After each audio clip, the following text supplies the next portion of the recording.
In this episode, we cover 10 tips and tricks that you can use to move smarter in the VeVeVerse.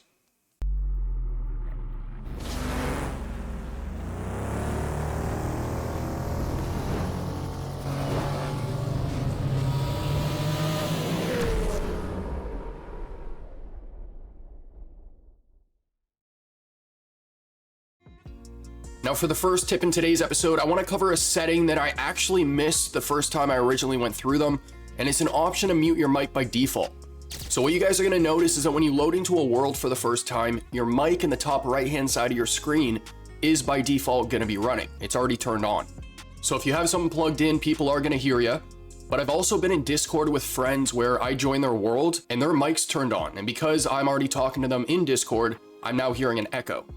So what you guys can do is go into your settings, and under the mic and video tab, you're going to see an option to toggle on and off mute mic by default. Check this on, and the next time you visit a world, your mic will be muted from the start. Now, if you're ever struggling to line up different objects, my next tip would be to use the snapping tool. Under the Explore tab, you can toggle on a feature that says Snap to Grid. What I recommend is toggling this off, and then anytime you're trying to move an object to properly align it, hold down Shift, and then the grid will pop up then. I prefer to do it this way because if you toggle on the Snap to Grid feature, anytime you're trying to move an object, it's always going to move along those increments and you can't be super precise with it. And so whenever you do want to use the tool, instead of just going into the Explore tab and then turning it on, just hold down Shift and it pops right up for you. Now by default, the increments for the snapping tool are also going to be set to meters. So you guys can go into your settings, under the Preferences tab, you're going to see an option to change that from meters to feet if you want those increments to be smaller. What you're also going to notice about this tool from time to time is that it doesn't always snap objects right on top of each other. If you ever come across this, it's because the different objects are actually facing opposite directions. So click on one, rotate it, and what you'll notice is that when you go to line them up again, the two objects will actually snap to the exact same point. So my next tip would be that you don't always have to build objects on the exact spot where you want them to be placed. In the episode where I showed myself building different furniture, I actually aligned each bench to the center of their square after I built them off center. And the reason I did this is because the center point for that entire bench was different than the center point for each individual item I used to build the bench. And I'm actually going to combine this tip with another tip, which is holding down Shift to select multiple items at once. So let's break this down step by step. If I lay out the parts I want to use to build my bench, I can use the snapping tool to lay certain parts, but I can't use the snapping tool for everyone because the increments are too large and I need to be more precise with how I actually construct the bench.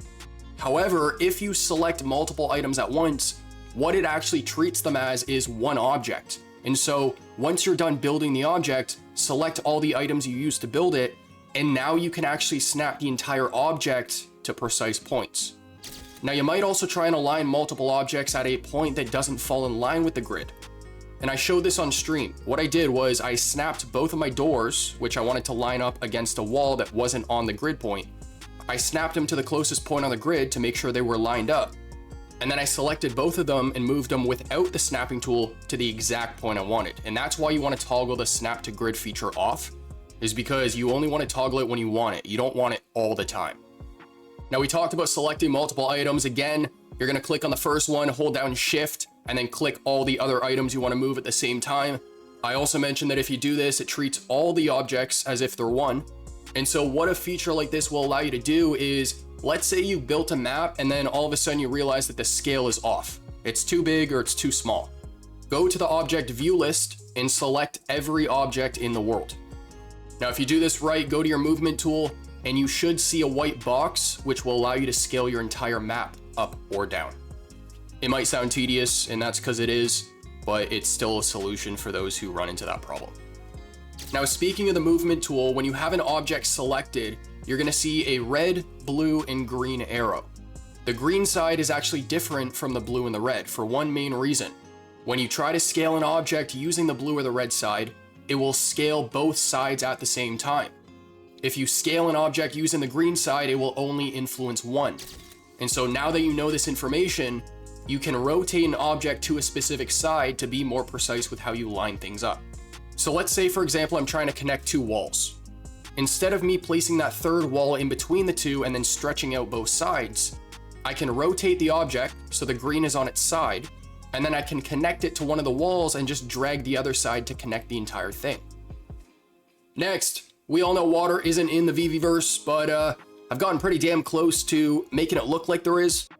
Now there's going to be several different iterations and ways that people do this, but right now I'm messing around with glass. It's giving me these nice reflections, and then also it creates this depth for the rocks in the water. I'll make sure to toss the property settings on screen. All I did was alter the color a little bit.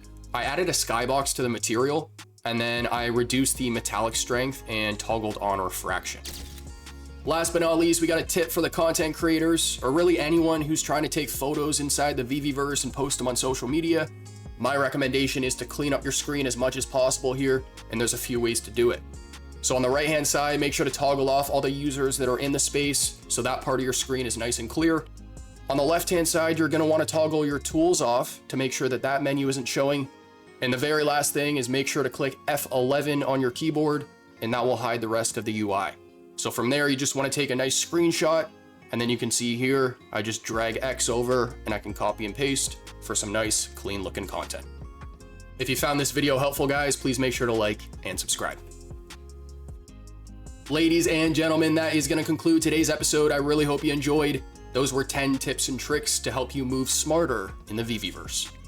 Now, I do want to host a building competition. So for any beta testers who are listening to this, unfortunately, I can only do it with people who have master creator access, because anyone who doesn't have that access can't come into my space to play shapes, unfortunately. So I'm hoping there's a day where that does happen, but in the meantime, we're limited to just beta testers. So anyone who does want to get involved in that, shoot me a DM over on X and we'll put you on the list.